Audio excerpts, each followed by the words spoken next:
বাসাতেই যদি রেস্টুরেন্ট স্টাইলে স্পাইসি মশলা পাস্তা তৈরি করা যায় তাহলে আর রেস্টুরেন্টে যে পাস্তা কিনে খেতে হবে না। বাসায় এই স্পেশাল পাস্তা তৈরির ক্ষেত্রে প্রথমে হচ্ছে যেটা করতে হবে, চুলাতে একটা হাঁড়ি বসিয়ে দিয়ে পানিটা গরম করে নিতে হবে। এবার ওই গরম পানির মধ্যে পাস্তা আর পরিমাণ মতো লবণ দিয়ে খুব ভালো করে সিদ্ধ করে নিতে হবে। পাস্তার প্যাকেটের উপরেই লেখা থাকে কয় মিনিট সিদ্ধ করে নিতে হবে, সেই অনুসারেই আপনারা সিদ্ধ করে নেবেন।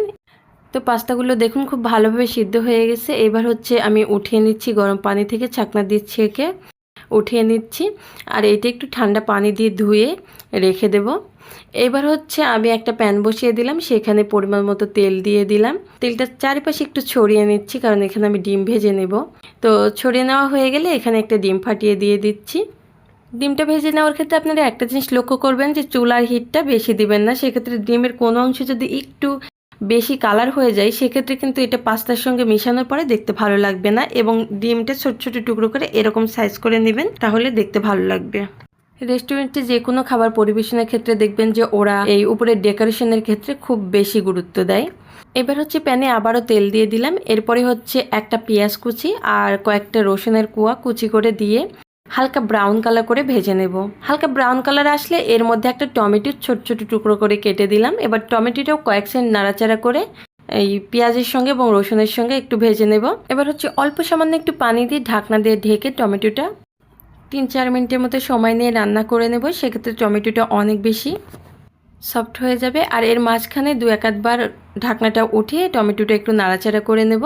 তো 3-4 মিনিট পর ঢাকনাটা উঠিয়ে নিলাম। দেখুন টমেটোটা অনেকাংশে কিন্তু গলে গেছে। এবার হচ্ছে এর মধ্যে হট টমেটো সস যেটা পাওয়া যায় সেটা দিয়ে দিচ্ছি। এটা কিন্তু বেশ ঝাল হয়। এবার যে মশলাটা আমরা ব্যবহার করছি এটা হলো নুডলস মশলা। আমরা যারা নুডলস খাই নুডলসের প্যাকেটে কিন্তু এই মশলাটা থাকে। তো সেই মশলায় 1 প্যাকেট দিয়ে দিলাম, দিয়ে খুব ভালোভাবে নাড়াচাড়া করে সস এবং টমেটো খুব ভালোভাবে মিশিয়ে নিলাম। এবার হচ্ছে কিছু সবজি ব্যবহার করছি। আমি এখানে শুধু গাজর এবং মটরশুঁটিটা ব্যবহার করেছি। আপনাদের কাছে যে কোনো সবজি থাকলে আপনারা সেগুলো দিয়েই তৈরি করে নিতে পারেন। আর এখানে 3-4টা কাঁচামরিচ ব্যবহার করেছি। তো আমার সসটা যেহেতু একটু ঝাল ঝাল ছিল সেজন্য মরিচটা একটু কম দিয়েছি।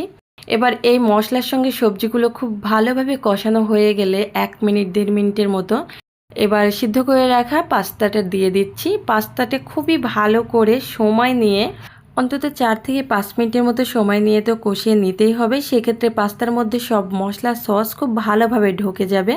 আর এই কষানো হয়ে গেলে এর মধ্যে যে ভেজে রাখছিলাম ডিমটা সেইটা মিক্স করে নামিয়ে নেব। আমার ক্যামেরার একটু সমস্যার জন্য আমি আপনাদের সঙ্গে সেটা শেয়ার করতে পারলাম না, দুঃখিত। স্পাইসি মশলা পাস্তার পুরো প্রসেসটা আপনাদের সঙ্গে শেয়ার করলাম। এবার আপনারা বাসায় ট্রাই করে খেয়ে জানাবেন রেসিপিটা কেমন ছিল।